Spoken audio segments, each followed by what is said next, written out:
I think that Drake is the Trump of rap music. He and Trump are a lot alike. They share a lot of similar qualities.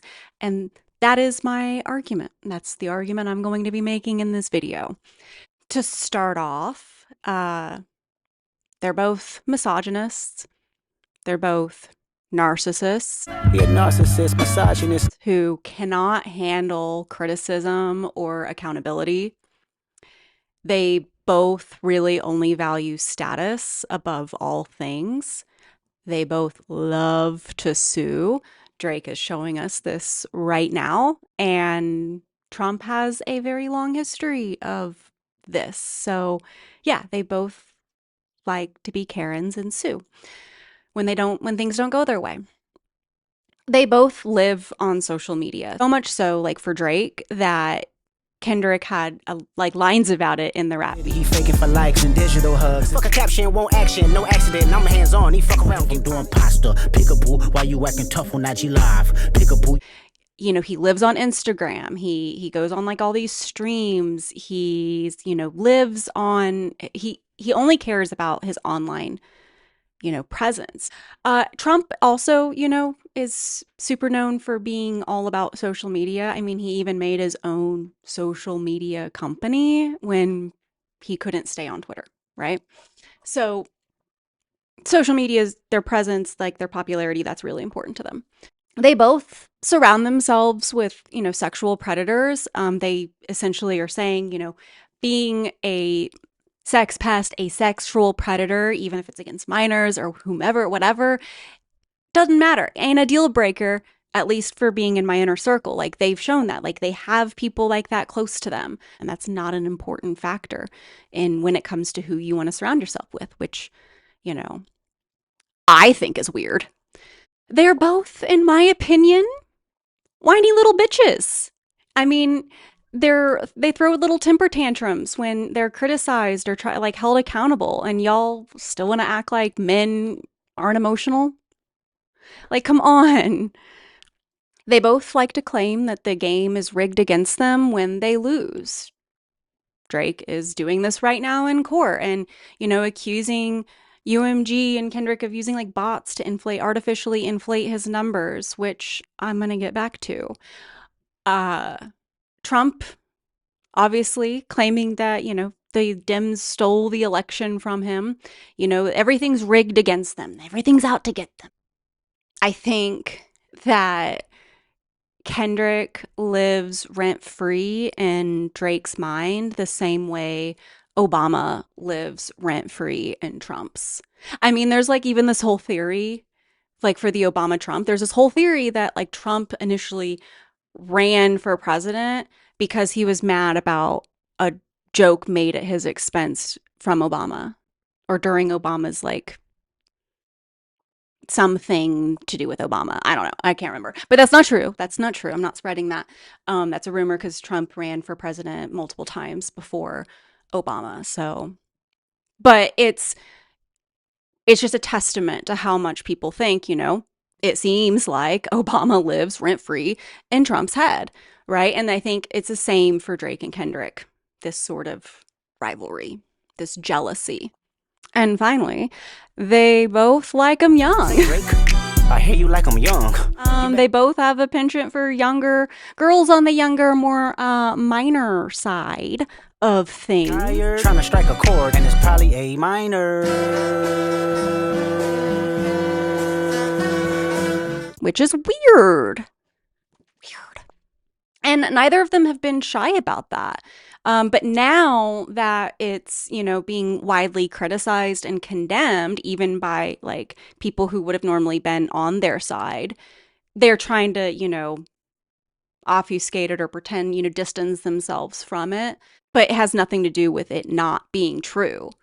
Like Drake even like baited Kendrick saying, yeah, like talk about me and young girls before Kendrick even dropped Euphoria, so and then he wants to act all surprised that Kendrick talked about it, like all surprised Pikachu. I think with both of these men, every accusation is a confession, right? Like Drake in one of his diss tracks, like talk shit to Kendrick, trying to say, like, I own my music, like bragging about that, only for during this like lawsuit to come out, the UMG CEO writing a letter explaining, like, we own all of Drake's shit. Like, we bought it, we invested in it. This was a huge investment for us. Why would we purposefully like fuck that up? It makes no sense. And it's just like Kendrick said, you lie. I mean, Drake's a liar, and Trump is too. Like, politicians lied, but not like Trump did. And Trump lied so much, so like pathologically, that it became this whole thing of like having to really fact check shit. And Drake is the same. He lies. I think it's like a reflex at this point. Anything to protect their own ego. Really. So with these type of people, with every accusation being a confession, the whole lawsuit, this whole thing that Drake's alleging really just makes me believe that most of Drake's music streams, most of his like online rabid fan base invading every pro Kendrick statements comments. I think that it's just bots. It's all botted. And then there's like this whole idea of like a lot of online like MAGA like cult people. I think it's even been proven that a lot of those are botted as well. So they're botting the online rhetoric in an effort to try to influence people in real life. Like, if you see this great number of people online sharing these opinions, you're going to start to second guess yourself. And I think that that's the goal, but it's really failing, which I think is a testament to maybe how many bots are actually online. It's so crazy. And it's similar to also like how, like, of course, Drake, if it, of course they're bots because Drake uses bots. So of course Kendrick's using bots. It's just like how Trump thinks the Dems must be cheating because he cheats. I mean, we see him cheating at golf too. He cheats at everything. He cheats on his wives. He cheats on politics. He cheats in golf. He cheats on everything. And I think Drake is the same. They're very, they value loyalty to them, but they don't hold any loyalties other to themselves. And so then they can't, and because of this whole, like, they have to lie so much to protect their egos, it's like they're incapable of any kind of self-reflection. They can't acknowledge that, hey, like, maybe it's me, maybe I'm the problem. And so I think, we can say that this is narcissism or a lot of wealth, high status, power, or some like all of the above combination. And I do think to some extent that that is true. I'm not discounting that. But I think a great deal of it comes down to like emotional maturity. There's this idea that um, people who attain fame and wealth really young don't mature past the age when that happened. You think of this like when you think of like Disney stars or like people who got famous when they were 20 or teens. And I don't think that that's inherently true. Like, I don't think that just because you get fame or wealth or whatever when you're really young, that binds you to never growing past, your emotional maturity at that point. But I do think that having that makes it really easy, to not grow, to not self-reflect, because you get validated all the time, no matter what you do, between cult stands and an entourage of yes men validating you and telling you that, you're perfect, you're right, you're not in the wrong, it's just them, it's haters, whatever, fake news. And ultimately, like, that entourage is just people using them, trying to leech off of that wealth or power for their own personal agendas. And then they realize that, and then only makes them more paranoid and more, me. Like, I've got enemies everywhere.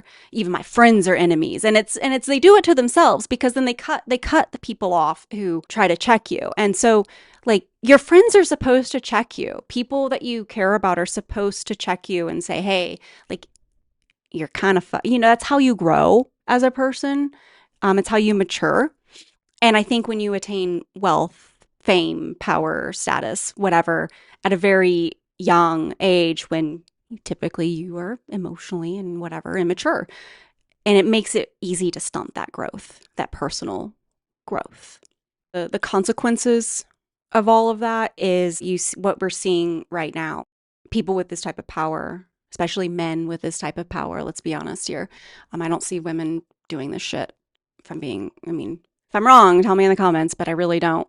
Um, there's women who are just like shitty and do act out and all this stuff. And, like Ariana Grande was kind of like a child sometimes and not a great person.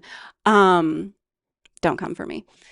Or do. I don't care. I don't give a fuck. I'm standing by this. I'll make a video on that too. I I just don't see a woman like we've never had a woman president, and I don't think we've ever had a woman with the same sort of pop cultural influence and reach as somebody like Drake. And they're not, the ones trying to fuck minors and shit. I mean, women do that, but I just don't see that in abundance personally with power. I don't know. Anyway, um but this is what happens when men with that kind of influence and that kind of sort of cult following, that wealth, that notoriety, that yes, all these yes men, these cult, these vultures surrounding them, trying to leech off their power. It's what we're seeing is what happens when men like that lose control of the narrative and they spiral out, and they are desperately trying to regain control and regain that status and that leverage, that influence over people or culture or whatever, politics, for like in Trump's case. And like I kind of, just because we've already seen a little bit how in doing this sort of lawsuit for Drake, it's backfiring. Like he's being exposed as a liar. You lied. Again, with the whole UMG saying, we own his shit. So I kind of hope that the lawsuit goes through, only because I fully expect to expose Drake even more and further prove Kendrick right. And I think that whole situation, this whole like lawsuit and everything, and the whole beef itself is really analogous to Trump campaigning on releasing the Epstein files to get elected, knowing full well he's in them. I mean, he has a long-standing connection with Epstein. They were buddy. There's like women from the island and that have alleged, things. Epstein died under Trump's administration. He died under Trump's DOJ, his attorney general, Bill Barr. So Trump knew the extent of the Epstein files. He understood that, and he still campaigned on it anyway. And not expecting any, he fully expected, like that's where the ego gets so ahead of them, is they fully expect to come out on top still, to still have control of the narrative no matter how it goes, and didn't expect the backlash. In the same way, Trump not releasing the files, the thing he campaigned on, is getting him backlash from his base on that. And he didn't expect that. And he's crashing out right now, like with this whole stuff in DC, and doing every attempt to try to, distract from it. And that's exactly what Drake is doing with this lawsuit. He did not expect the beef to go that way. And then he files this lawsuit. And I don't think in filing this lawsuit, he actually expected the backlash from the hip hop community, the rap community, from that. And it goes just to show how little he understood about diss tracks, hip hop, rap. I am biased. I'm 100% biased. I have not really been a Drake fan. I was a huge fan of Degrassi growing up. Loved that show. And I remember when Drake first came out, I was like, oh my God, that looks like that guy from Degrassi. And it was. And I was like, oh my God, because I was like, his name's Aubrey. It's not Drake. And then, I find out that they're the same person, right? But I was like, good for him. He's making, fun music, whatever. It's like Kendrick said, keep making me dance, waving my hands. There won't be no threat, right? He didn't like Black culture is very welcoming to people, but you have to respect the history. You have to respect it. And Drake didn't. He didn't. He used it. And Kendrick called him out on that. And I've also just been a huge Kendrick fan. I'm not a huge rap fan. at least these days, because I'm a very lyrically, like, lyrics mean a lot to me, and so I really love Kendrick's pen, his artistry, and I really value that. And that's not something Drake's ever really had. He just made fun songs, and that was fine until he started to pretend to be. But I'm not gonna I'm not doing a video on like hip hop culture and, you know, the black experience and historically how those things, all that. I'm not doing all that because that's not my lane. There's plenty of other content creators who have already done stuff like that. Screw's one of them. And also, he's in the lawsuit. He was named in the lawsuit, which I think is iconic, legendary status, really. That's bragging rights right there.